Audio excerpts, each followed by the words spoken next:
Cave Johnson's birth near Springfield, Tennessee, January 12, 1793.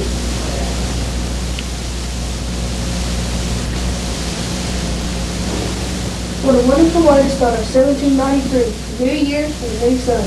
Yes, a new life is fitting of hope for the new year. Let's name this day soon. Have you any thoughts on the matter? Yes, I've been considering several names.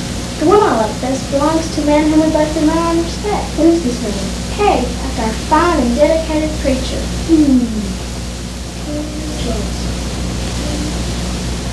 Yes, that fits. A fine name with a strong reputation behind it. Yes, let's name our son Cave. Come, Lord Cave Johnson, I'll bet you're getting hungry.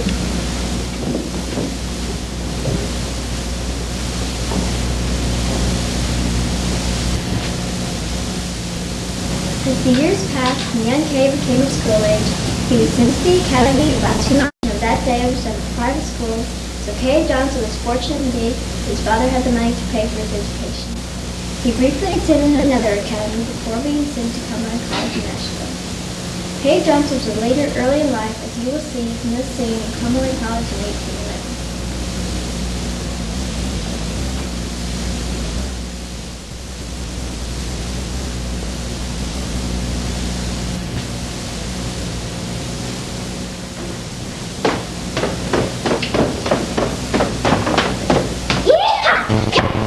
Have you heard the news? General Andrew Jackson's fighting off the British in Mississippi. He plans to drive them off American soil forever. Have you heard the news? We're going to help on Hickory. It's about time we said to the British. Shall we organize a volunteer group and offer our services to General Jackson? Yeah! I declare Cave Johnson, the leader of our newly formed fighting unit. All in favor? Aye! It shall be an honor to lead this group in victory. I shall get word to General Jackson, informing him of our help immediately. I can't wait to get my hands on the cane tuck rifles. I can't wait to fight alongside General Andrew Jackson. I bet he really is as tough as all Hickory. I can't wait to kiss him girls goodbye. Huge long.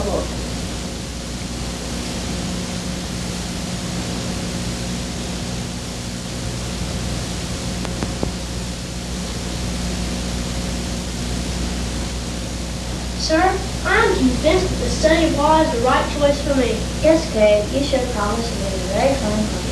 And I certainly have the advantage of a great teacher, you, Mr. W. Cook, Judge of the Supreme Court of Tennessee. However, war interfered.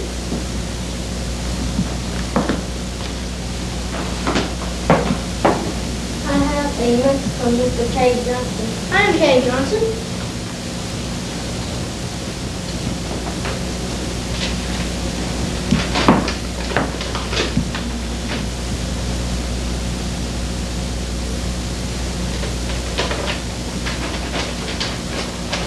I hope all is well with your family. Yes, they are well, but my father's brigade has been called upon to assist General Jackson in the battle with the Creek Indians. I must leave immediately to accompany my father. God be with you.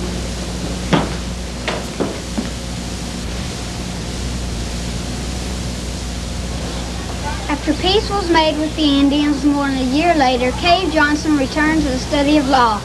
He lived on Yellow Creek and was instructed in his studies by P.W. Humphreys.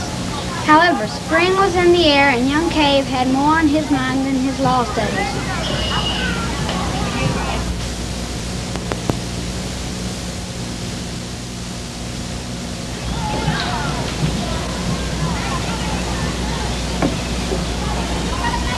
I have just obtained my license to practice law, and I am certain of a successful career. With whom can I share my good fortune? Good day, Mrs. West. Good day, Mr. Johnson. Have you met my sister, Elizabeth Dortch? No, I haven't had the pleasure. Elizabeth, this is Mr. Cave Johnson. I'm pleased to meet you, sir. Have you known my sister long? I want since moving here to practice law. Do you visit her often? As often as possible. Since reaching my 15th birthday, I've allowed her to more frequently. Maybe we shall meet again, Miss Dortch. Good day, Mr. Johnson. Goodbye. Ladies.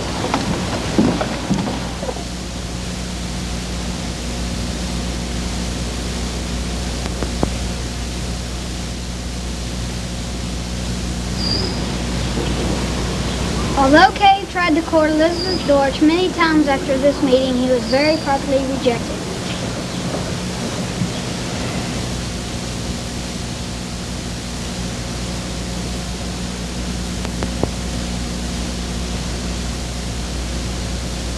Miss Elizabeth Dortch is certainly the most fetching woman I've ever met, but I will not let her reject and humiliate me a moment longer. I vow to have nothing more to do with women. I will never try to court another female.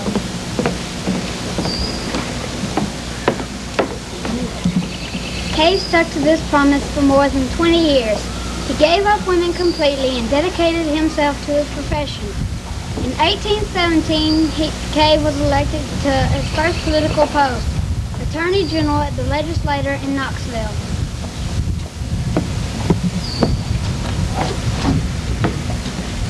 In 1820, he was elected one of 7 aldermen of the newly formed city government of Barksdale, Tennessee.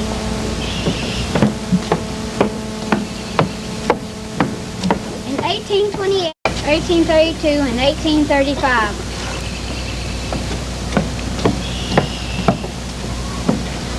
Defeated only once in 1837. In the meantime, the love of his life, Elizabeth Dortch, married Mr. Brunson. She became a widow after 9 years and was left with 3 children and little else.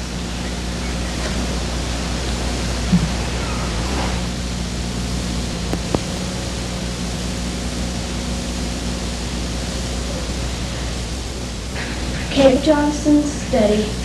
James K. Polk and Cave Johnson are talking. Cave, it seems to me that the Chronicle is unjustly attacking you in the political race for re-elected in Congress. Yes, James. General Cheatham, against whom I am running, has declared that he was a more liable friend to President Andrew Jackson than was I. You know what a popular President Jackson was. Yes, I do. And now you've been appearing as president. Things like us all over the country, people think that President Jackson is really a hero. That's right. If General Cheatham can convince the people that he was a more reliable friend to ex-President Jackson than President Van Buren and I, then he will win the election. Okay? I'm afraid you're right. General Cheatham's strategy worked. Cave Johnson was defeated for the election to Congress in 1837. After Cave Johnson defeated the election in 1837, he resumed the practice of law. And maybe since he wasn't so preoccupied with politics, his thoughts took about 20 years to Miss Elizabeth Dortch Brunson. He must have realized time to his life was without a wife or family. He knew this courtship was the now widow of Miss Brunson. This renewed courtship resulted in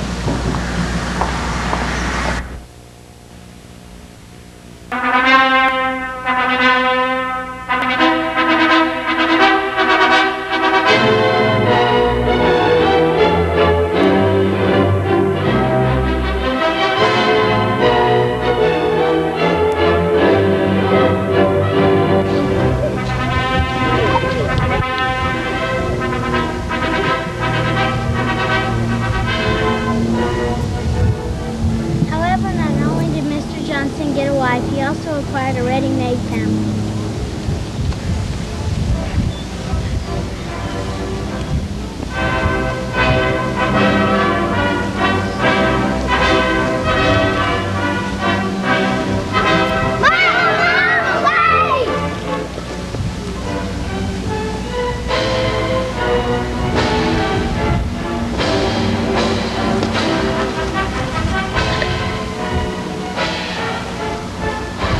After Mr. Johnson's marriage, 1839, he was again elected to Congress.